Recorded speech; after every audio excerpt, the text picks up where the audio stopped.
PM Modi 3 दिन की यात्रा पर गुजरात पहुंचे। कच्छ में उन्होंने देश भर के पुलिस महानिदेशकों के सम्मेलन में हिस्सा लिया। भुज में उन्होंने महान क्रांतिकारी श्यामजी कृष्ण वर्मा मेमोरियल कार्यक्रम को संबोधित किया।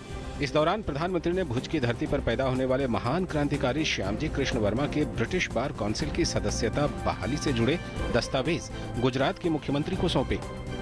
श्यामजी कृष्ण वर्मा के योगदान को याद करते हुए पीएम ने कहा कि देश के लिए उनके अभूतपूर्व योगदान को याद करते हुए हमें भी अपना जीवन राष्ट्र के लिए जीना चाहिए। राज्यसभा के सभापति हामिद अंसारी द्वारा बुलाई गई ऑल पार्टी मीटिंग में बनी सहमति के बाद राज्यसभा के सोमवार से चलने की उम्मीद बन गई है। करीब घंटे भर चली बातचीत के बाद दोनों पक्षों में कई विधेयकों को पास कराने पर सहमति बन गई, लेकिन जीएसटी पर अब भी पेंच फंसा हुआ है। 16 दिसंबर गैंगरेप मामले पर दिल्ली हाईकोर्ट ने फैसला सुनाते हुए नाबालिग की रिहाई पर रोक लगाने से इनकार कर दिया है। पिछले दिनों दिल्ली हाईकोर्ट ने निर्भया कांड में नाबालिग आरोपी की रिहाई के खिलाफ भाजपा नेता सुब्रमण्यम स्वामी की याचिका पर फैसला सुरक्षित रख लिया था। दोषी किशोर की रिहाई रविवार को हो सकती है।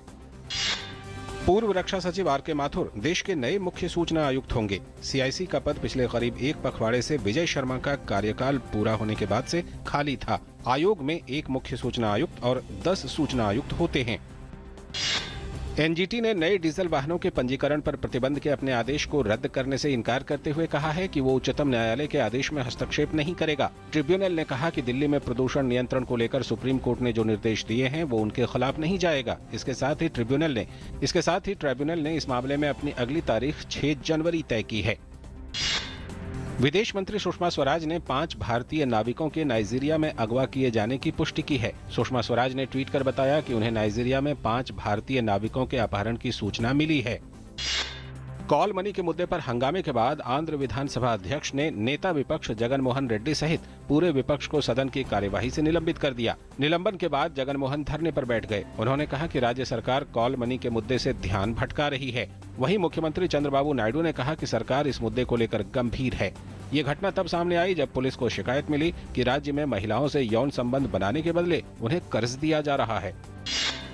उत्तर प्रदेश सरकार ने राज्य में पॉलीथिन पर बैन लगा दिया है। सरकार ने यूपी में प्लास्टिक कैरी बैग को बनाने, उसके डिस्ट्रीब्यूशन और खरीद पर रोक लगा दी है। अब कोई भी दुकानदार ग्राहक को प्लास्टिक की पॉलीथिन में सामान नहीं दे सकेगा। अगर ऐसा कोई करता है तो कानून के तहत उसे 6 महीने की सजा और 5 लाख तक जुर्माना भरना पड़ेगा। सरकार ने प्लास्टिक बैग पर बैन इलाहाबाद हाईकोर्ट के ऑर्डर पर लगाया है।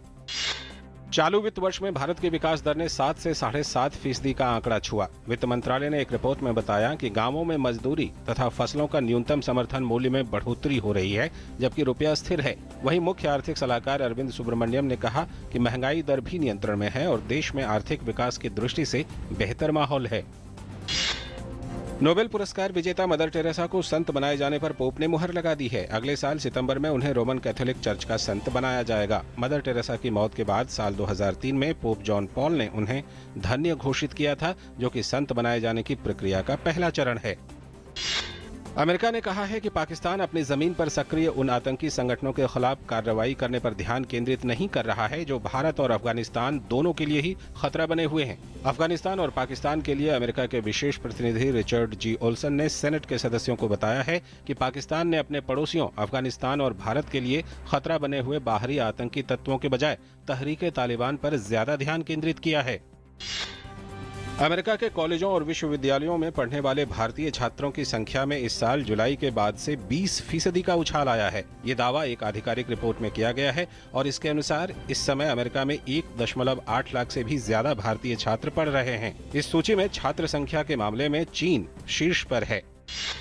चीन में एक बार फिर खतरनाक जहरीले धुएं का खतरा मंडरा रहा है। चीन ने अपने नागरिकों को चेतावनी दी है कि वो इस धुआं से निपटने की तैयारी कर लें, जो इस सप्ताह के आखिर तक बीजिंग पहुंचने की उम्मीद है।